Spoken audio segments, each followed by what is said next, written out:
Muito obrigada, presidente. Eu queria cumprimentar aos colegas e cumprimentar ao seu Maximiano. E eu inicio ao senhor lhe perguntando o seguinte, quantas empresas pertencem ao seu grupo econômico? Senadora, eu vou exercer o direito ao silêncio. Mas isso não lhe incrimina, é um fato que, inclusive, a gente pode, de forma muito rápida, ter acesso a essa informação que estou lhe perguntando, apenas dizer o número. Isso não lhe incrimina. É bom lembrar que a decisão que lhe é assegurada pelo Supremo Tribunal Federal é o seu silêncio em casos que o incriminem. Apenas informar a quantidade de empresas não me parece algo que lhe incrimine. Senhora senadora, se Vossa Excelência esclarecimento aqui de... E por que ele não pode responder isso, doutor? Desculpe, senhora senadora, existe uma operação, por exemplo, uma operação de fornecimento de acesso à internet em várias cidades. Cada cidade é um CNPJ. Então, honestamente, o receio é de informar que são 8 e, porventura, serem 9 ou 7. Eu tenho uma informação que seriam 55 empresas. A gente encaminha. A informação que seriam 55 empresas. O senhor pode, pelo menos, dizer se é próximo a isso? Não, não é, não. Integram o seu grupo, por exemplo, a BSF, a 4Boss. Na verdade, a 4Boss não, ela recebeu um pagamento da Precisa, a informação que eu tenho. A 6M Participações são empresas que integram o mesmo grupo? Sim, senhora. A Global? Sim, senhora.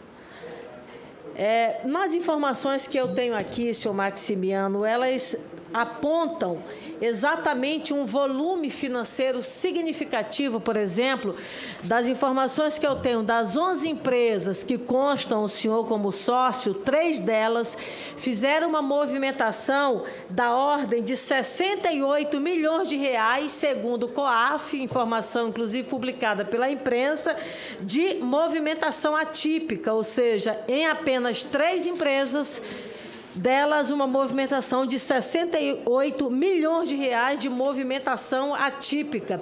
Dentro desse volume, por exemplo, de movimentação atípica, vamos para algumas empresas, por exemplo, a Global, a BSF, por exemplo, 68 milhões, apontada pelo COAF como também no período de setembro a fevereiro deste ano, dentre elas aí movimentações atípicas. A 6M Participações, por exemplo, 66 milhões de reais movimentados entre o mês de setembro e o mês de fevereiro, dos quais também constam movimentação atípica apontada pelo COAF. No caso específico da 6M, houve um pagamento da ordem de R$1 milhão para a Fênix Assessoria Financeira, também apontada pelo COAF como uma movimentação atípica.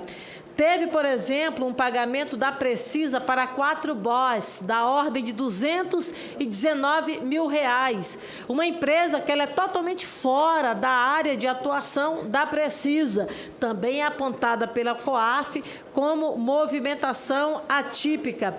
A Precisa, aí uma pergunta antes de também trazer mais esse dado. O senhor conhece o senhor Newton Carneiro? Sim, conheço. O senhor tem relação próxima com ele? Sim, ele é... Sim? Sim, ele trabalha na Precisa Medicamentos. Trabalha atualmente na Precisa.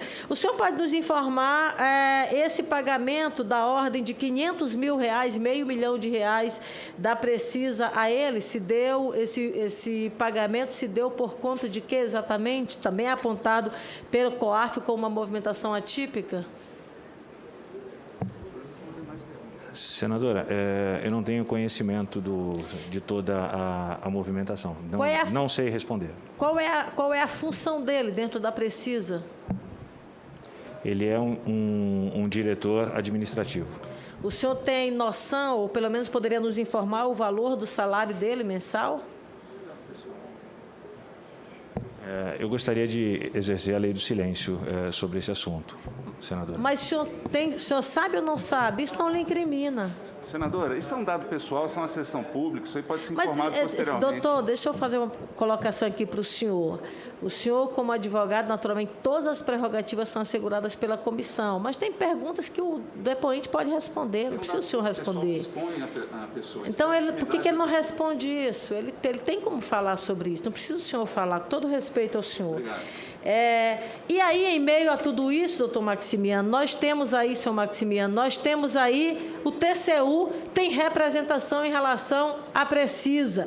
Uma perícia do Ministério Público Federal mostrou claramente e deu, na verdade, fortes alertas de riscos de fraude e também de corrupção. Mas, em meio a toda essa complexa teia de transação econômica e financeira, questionada pelos órgãos de fiscalização e controle, inclusive o senhor que o senhor acaba de falar, que integra, por exemplo, que é um dos diretores da Precisa, foi uma das pessoas que tem acusação sobre ele em relação a desvio de recursos nos fundos de pensão. Ele, inclusive, foi réu da Lava Jato, chegou a ser preso em 2018, e o que o senhor acaba de citar, que o senhor Newton Carneiro é um dos diretores da Precisa, quer dizer, em meio a toda essa complexidade financeira e econômica da Precisa, o que é que nós temos? Nós temos, por exemplo, alguns acessos privilegiados. A Pfizer, por exemplo, levou mais de 300 dias para ter uma contratualização. Só um minutinho, pessoal.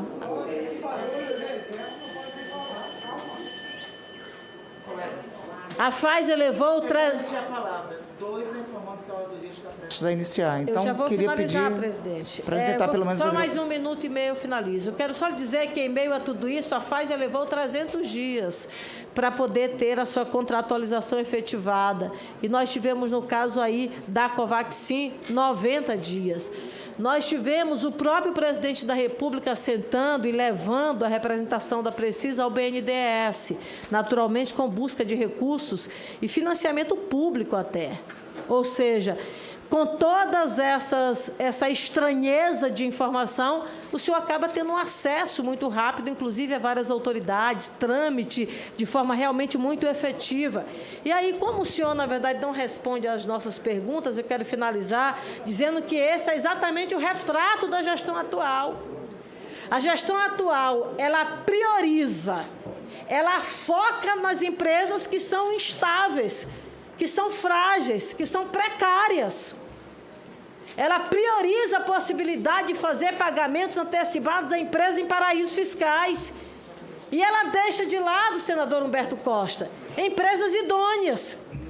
Empresas que tinham reconhecimento internacional e que foram pioneiras, inclusive, em vários países do mundo, na vacinação.